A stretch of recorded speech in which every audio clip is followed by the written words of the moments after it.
Kalau korang kaki camping ataupun suka buat benda-benda lasak kan, ini adalah satu multi-function tool yang korang kena dapatkan daripada Tahan. Serius, memang sangat best dan solid bila korang pegang tau. So, kat sebelah ni ada hammer dan sebelah lagi ada kuku kambing yang mana kalau korang ketuk paku, sengit ke, tersalah ketuk ke, boleh cabut semula gunakan kuku kambing dia. Dekat bahagian pemegang ni, dia bukan kosong dia ada macam-macam benda tau.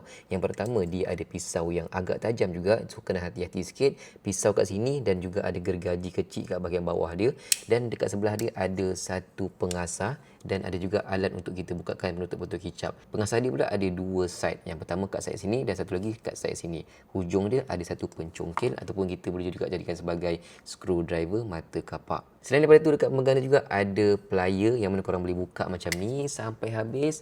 So akan keluar satu plier yang sangat solid ni. Dekat bahagian hujung dia ni ada alat untuk kita potong kabel ataupun potong wayar. Dan kalau kita nak rawat wayar, kita juga boleh gunakan yang paling hujung ni sebab dia ada lekuk bulat macam ni Dekat bahagian atas ni, kalau korang perasan ada satu lubang tau. Okey, lubang ni adalah untuk kita cucukkan mata screwdriver.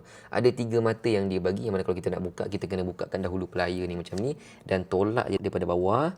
Dan kita boleh keluarkan 3 mata screwdriver yang ada tersedia kat sini. Ada 2 mata bunga dan 1 mata kapak. Lepas guna, jangan lupa simpan balik, takut dia hilang.